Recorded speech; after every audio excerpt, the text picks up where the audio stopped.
What I would say is you should invest that social capital wisely. So you should invest it though, because if you don't, it's just a waste. And there's no virtue in wasting things. Welcome to the Real Estate Pros Show, where we interview real estate investing professionals from coast to coast, as well as the service providers that serve the real estate investing industry. Our goal is simple: share what's working now to help you improve and scale your business to the next level and meet the pros that can help you get there. Real Estate Pros is powered by Investor Fuel, America's leader in helping real estate investors and professionals build the business you need to live the life you've always dreamed of. Let's start today's show. Property insurance for real estate investors doesn't have to be difficult, but it does need to be there to protect you when you need it. MyInvestorInsurance.com not only provides insurance at 15 to 30% cheaper than traditional agencies, it's built specifically for real estate investors like you. You can set up an account in about 2 minutes, get quotes on properties, turn on and turn off insurance for your fix and flip or rental properties in around 2 minutes without having to talk to anyone directly, all through our portal. There's no better way or faster way to make sure you've got the coverage you need to protect you, and no more lengthy policies either. Once you're set up, you're billed monthly and prorated by the day for however long your policy is active. It's powered by MSI, the third largest independent MGA, with 1.5 million customers and more than $1 billion in cumulative premiums written. Get set up today in about 2 minutes at myinvestorinsurance.com/fuel. Welcome back to the Real Estate Pros Podcast. I'm Kristen Knapp, and I'm here with Nathan Schiess, who's the founder of Real Estate Personal Branding Agency. We're going to get into your personal brand and maybe what you're missing and what you can have help with. So thank you for being here, Nathan. Thank you, Kristen, for having me. This is such an interesting part of the business. What got you interested in this in general? Yeah, absolutely. So I started down the personal branding rabbit hole actually when I went through a divorce and had to sell everything that I had built over the last 5-10 years and kind of start over. And what happened is I had to sell it all.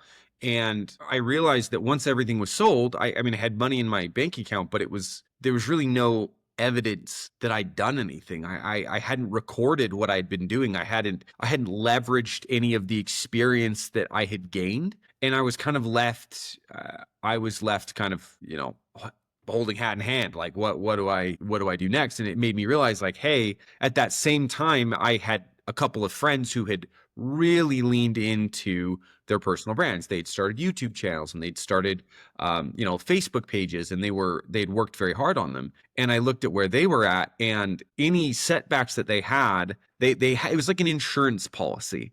They had this insurance policy that showed their credibility, showed their competence. And so they had instant rapport wherever they went. And it really acted as this buoy that held them up no matter what storm came around. And I realized I didn't have that. So as a recompense for my sins, I started a personal branding agency and said, I'm going to do this then.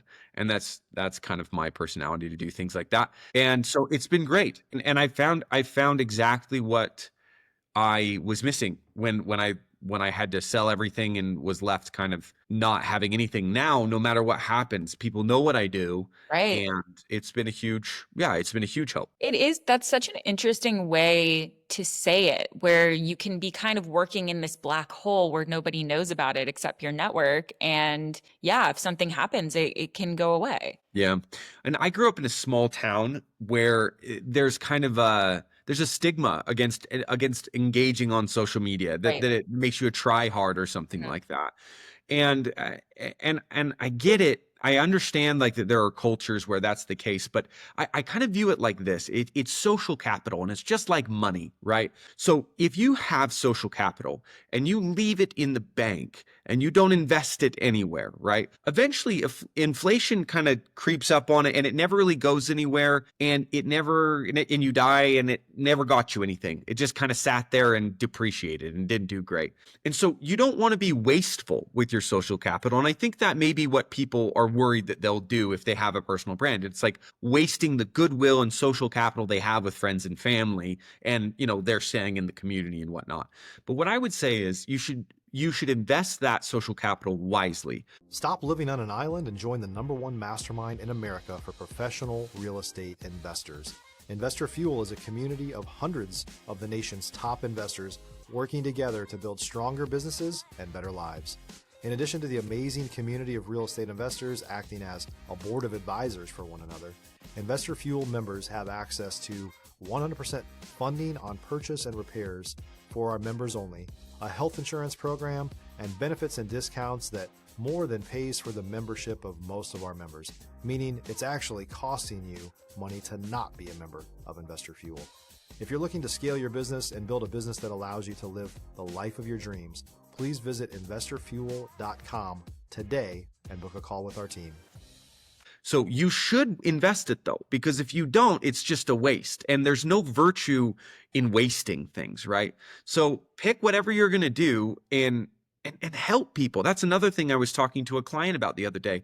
He had so much to offer so many people, and it wouldn't be that hard to get it out, but he didn't want to have this, he didn't want to have that stigma or like, if I try, then it's going to be this. It's like, no, don't do this for you, man. Do it for someone else. If anything, I mean, do it for you, make the money,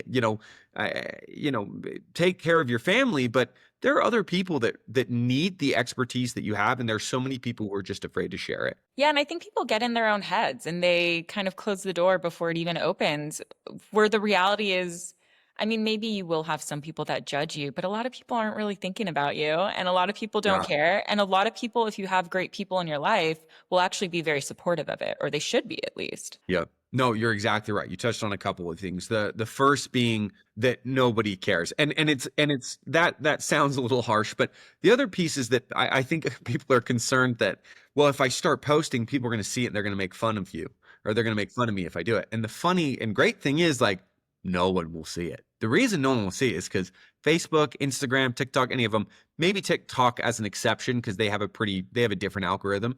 But like the social media platforms don't want to show your stuff to anybody because you don't have an audience. So they're not going to show it to anyone. So you're 2 or 3 weeks out of publishing consistently before they even start showing it to a fraction of your friends or connections or whatever. Like that's a problem. Everyone wishes that was the problem, that I'll post something and everyone will see it. That would be great. Yeah. That's not the problem at all. People aren't going to see it, which is great because you kind of get a runway. Right. And then the second piece that you brought up is a good segue into kind of like what I do. We can talk about it as much or as little as you want. But the first thing you have to understand when you're doing a personal brand is, what do you want? What do you want? I think that one thing that holds people back is they're so concerned about posting something that's going to appeal to their ex-girlfriends and their nan and their ex-employer and their best friend and the person that they met at this marketing event or at this networking event. And the deal is, you will never be all things to all people. And once you decide the direction of your personal brand, meaning saying, I want this. My personal brand is a tool to get me to this thing. You are going to speak then to a very specific group of people, and everyone else can kick rocks. Yeah. They don't matter. They don't matter at all. And it's interesting too that one of the epidemics that we have in like the personal branding space is that we think that by kind of being all things to all people that it's getting us somewhere, right? Or that there's some like virtue in like not really revealing too much of yourself or like taking a position, but you're just irrelevant. You're just irrelevant. It's like having, again, that capital that sits in the bank that does nothing. It's just irrelevant. It's like you don't exist. And so the first and hardest part of a personal brand is figuring out what you want. That's the hardest part of building a personal brand. And when you say personal brand, is this social media specific, or is this like graphic design as well? Websites, all that. Yeah, great question. It's like a media kit type thing. It can be that your personal brand does have that component to it for sure. I really lean in heavy into the I guess like the substantive part of it of the message, the substantive part of the message. Yeah. The graphic design part is going to come secondary, of like what colors and what's your logo and that kind of a thing. It kind of gets back to what you said, where it's like, no one's going to see or care about that for a while. The first thing we need to do is to say, okay, what is the message? Like, well, what do you want is the first thing, right? So I want to be, If you're looking for consistent, high-quality leads, look no further than Investor Machine. Investor Machine isn't just another agency. It's the most sophisticated, data-driven lead generation company on the planet for real estate investors, and serves the role of being not just a lead generator for your business, but a marketing partner that is helping you achieve your goals along the way. Go to investormachine.com to learn more and schedule a call with our team today.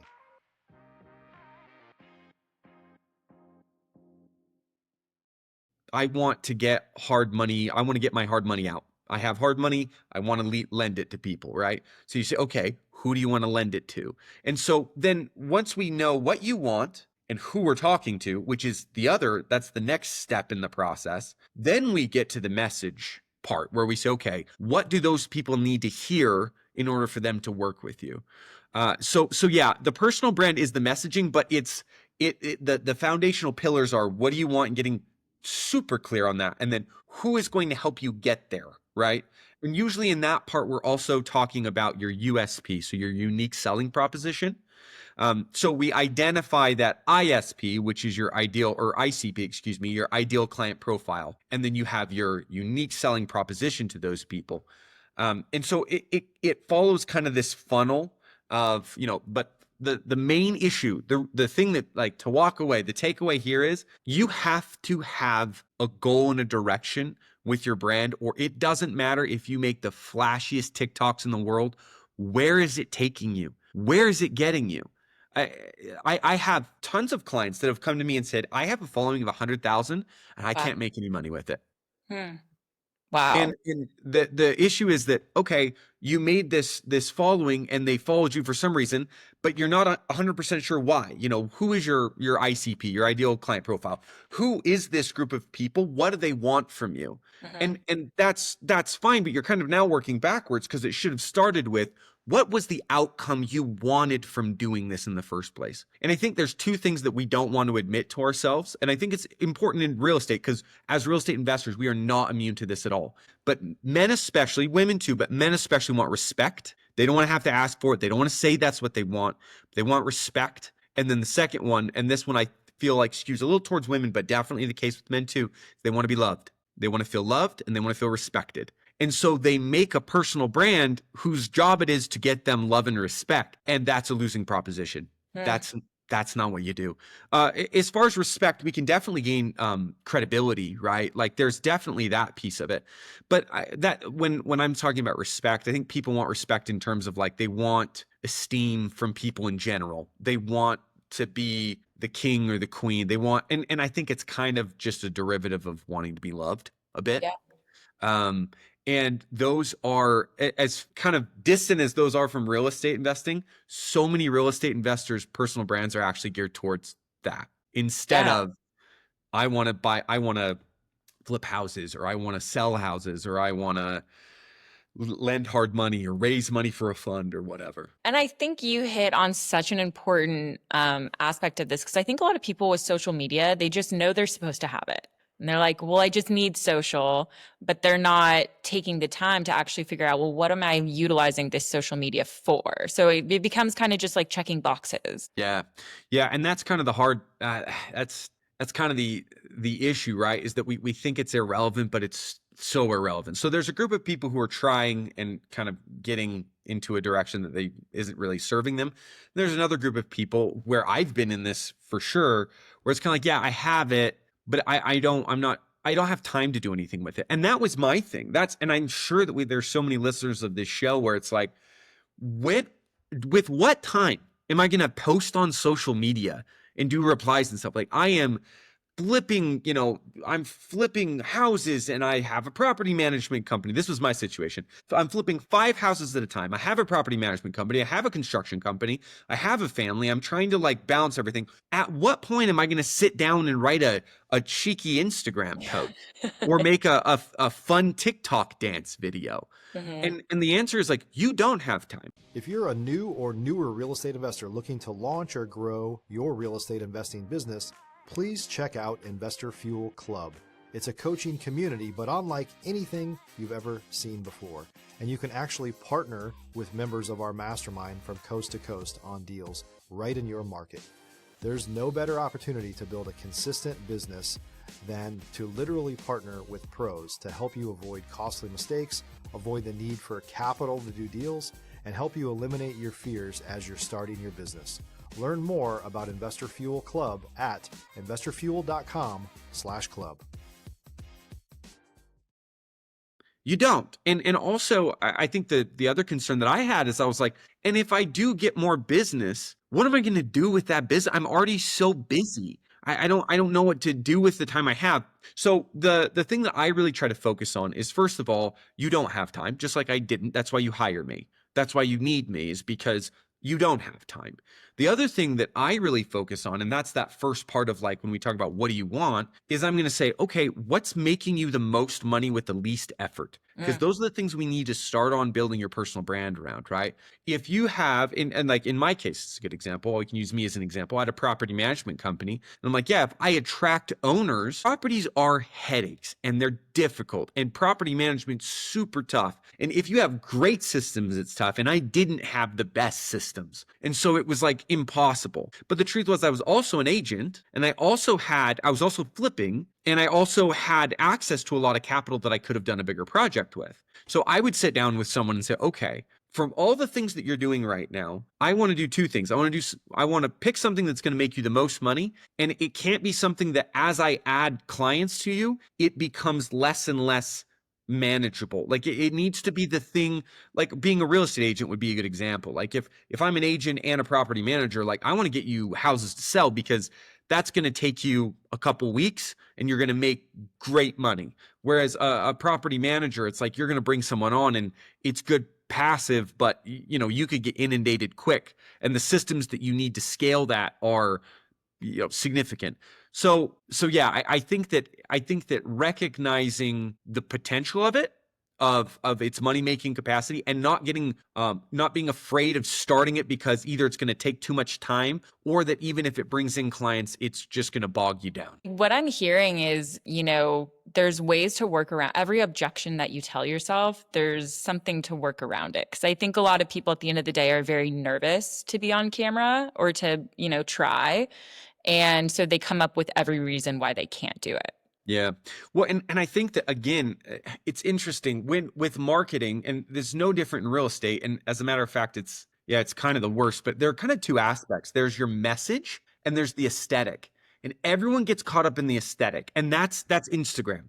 I detest Instagram. You have to do it. I'm not trying to say don't do Instagram, but I don't like it. The reason being, it's all overtone. It's all aesthetic. It's all image, right? But that's not what you need at all, especially at first. You want to know my favorite social media platform in the world? LinkedIn. LinkedIn's wonderful because it's all message. It's not aesthetic. It's all message. And that's what you need at first. The aesthetic comes. But again, we were talking about this before the call started, but if I have a flipper that comes on and he's like, yeah, I'm looking to do a fund to pull something big down. And he's like, and I've got a following of me doing really funny TikTok dances. I'm like, that does nothing for us. Like, we honestly will always have to rip that down or start a new one, because the people who are following you are irrelevant. They're not going to spend money on you. You're entertainment. There's ways to make money doing that, but do you want to be an entertainer, or do you want to be a syndicator or a fund manager? And so the first thing you need to do is you need to start publishing copy. So just it's text, like written stuff. And I write that for my clients, but I need to have a conversation with them. And they kind of end up acting as like an editor, where we say, okay, what are we trying to do? What do we want? Who are we talking to? What do they need to hear in order to give us money so that we can accomplish what we're trying to accomplish? So getting that down first is critical. And I think it takes a couple of weeks, sometimes about a month of writing posts that are just text. We'll have pictures with them, and that's great. But I don't want to get you on camera doing like these visual hooks of like dropping the phone in water and then coming back up and here. Like it's first of all, is that even going to appeal to your ICP? Like, if you're trying to get people's money, if I have $1 million to invest, I don't want to see an Instagram reel of someone like in a swimming suit and a rubber ducky thing, like doing this whole gimmick of, no, I want to see you getting like an Alex Hormozy, Chris Williamson style interview, like you're a professional and an expert, right? And so you have to start with again, what do you want? And then you get the messaging right first. So Mhm. don't even worry about like, well, what am I going to look like on camera? Who cares? Literally, who are you trying to talk to? And that's that big objection. That's the roadblock that I have to help people overcome. Is they're like, well, if my nan sees me and like she sees that I have a beard, I didn't have a beard, she's gonna call me about it. And you've got to be able to get over that and say, I'm only talking to my ICP, and it doesn't matter what I look like. It matters what my message is. Yeah. And if there's one person like an ex that follows you that you're worried about or whatever, block them. Like, is Yeah. someone going to really come in the way of your money at the end of the Yeah. day? Right. And it gets back to, what do you want? Do you want Yeah. to get back with your ex? Have an honest conversation with yourself. Just say, like, is that really what you want? Are you trying to leave that door open? Because if so, then we should take that into account. But you need to say it with your chest. Say it with your chest. That's what you want. Like, Yeah. don't hide in this fog. It's kind of it's a therapeutic endeavor putting together a personal brand, because it makes you cut the dead wood. You have all of these things that you kind of want, and you have to say, no.